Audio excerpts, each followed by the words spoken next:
அனைவருக்கும் வணக்கம். நம்ம இப்போ பார்க்க போகிற தலைப்பு புதிய ஆத்திச்சூடி. இந்த புதிய ஆத்திச்சூடி யார் எழுதியது அப்படின்னு பார்த்தோம்னா, மகாகவி சுப்பிரமணிய பாரதியார் எழுதியது. அவருடைய இயற்பெயர் சுப்பிரமணியன் என்று அழைப்பார்கள். அவருடைய தாய் லக்குமி அம்மாள், தந்தை சின்னசாமி ஐயர் ஆவார். இவர் மீசை கவிஞன், முண்டாசு கவிஞன், தேசிய கவி என்றெல்லாம் பல்வேறு பெயர்களில் அழைக்கப்பெறுபவர் ஆவார்.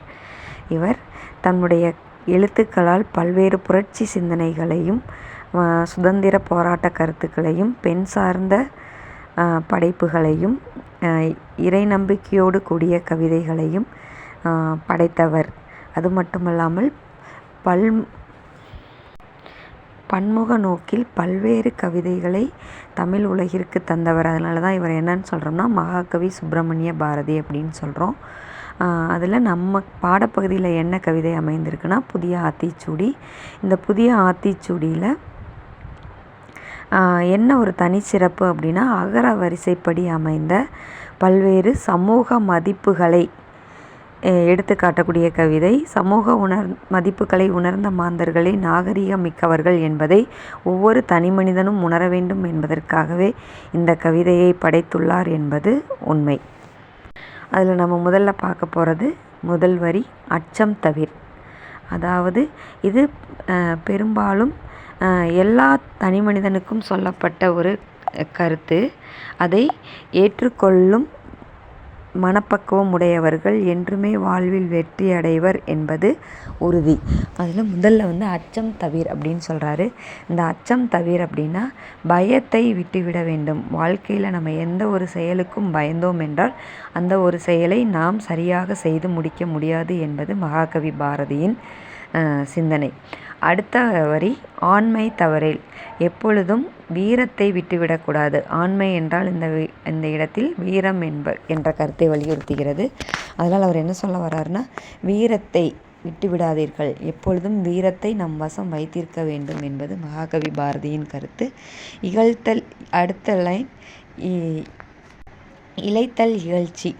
எந்த ஒரு செயலை செய்ய முடியாது என்று ஒருவன் பின்வாங்குகிறானோ அந்த செயலை விட இகழ்ச்சிகரமான செயல் இந்த உலகத்தில் எதுவும் இல்லை என்று குறிப்பிடுகிறார். அடுத்தபடியாக ஈகை திறன்.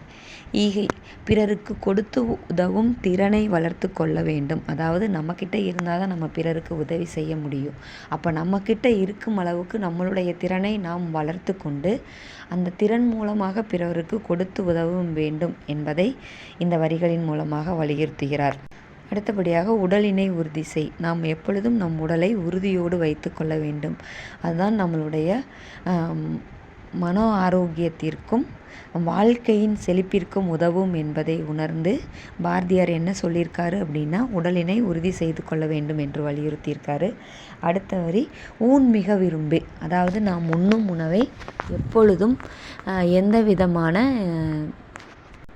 வெறுப்பும் இல்லாமல் விரும்பி உட்கொள்ள வேண்டும். அப்படி விரும்பி உட்கொள்ளும் போது அந்த உணவு நம் உடலில் முழுமையாக சாரும் என்பதை இந்த இடத்தில் பாரதி சுட்டிக்காட்ட விரும்பியுள்ளார். அடுத்தபடியாக எண்ணுவது உயர்வு. அதாவது நம்மளுடைய எண்ணம் உயர்வுடையதாக இருந்தால் நாம் வாழ்க்கையில் உயர்வுடையவர்களாக உயர்ந்த இடத்தை அடைய முடியும் என்பது பாரதியாரின் கருத்து. இதற்கு நிறைய நம் தமிழகம் சார்ந்து நிறைய நபர்களை எடுத்துக்காட்டு காண்பிக்கலாம். அதாவது அரசியல் தலைவர்களிலிருந்து மிகப்பெரிய விஞ்ஞானியாக விளங்கி திகழ்ந்து சென்ற அப்துல் கலாம் வரைக்கும் நம்ம எடுத்து காண்பிக்கலாம். அடுத்த வரி, ஏறு போல் நட. காளை எப்படி பார்ப்பதற்கு கம்பீரமான தோற்றத்தோடு வீரத்திலும் அதே போல் சிறந்து விளங்குமோ அதே போல் ஒவ்வொருவரும் தோற்றத்தில் கம்பீரத்தையும் வலிமையை உடலிலும் கொண்டிருக்க வேண்டும் என்பது பாரதியாரின் கருத்து. அதனால தான் சொல்கிறார் ஏறு போல் நட அப்படின்னு சொல்லியிருக்காரு. அடுத்தபடியாக ஐம்பொறி ஆட்சிக்குள். இது ஒவ்வொரு தனி மனிதனும் பின்பற்ற வேண்டிய ஒரு தலையாய பண்பு அப்படின்னு கூட சொல்லலாம். பண்புங்கிறத விட நம்மை நாம் கட்டுப்பாட்டிற்குள் வைத்து கொள்வதற்கான மிகப்பெரிய ஒரு வழிவகை அப்படின்னு கூட சொல்லலாம். அதாவது என்ன சொல்ல வர்றாருன்னா, ஐம்பொறி ஆட்சிக்குள். நாம் உடம்பில் ஐம்பொறிகள் அப்படிங்கிறது என்னென்னு பார்த்தீங்கன்னா, கண், காது, மூக்கு, வாய், மெய். மெய் என்பது உடலை குறிக்கக்கூடியது. இந்த 5ஐயும் நாம் சரிவர நம்முடைய ஆட்சிக்குள், அதாவது நம்முடைய கட்டுப்பாட்டுக்குள் வைத்து கொண்டோம் என்றால்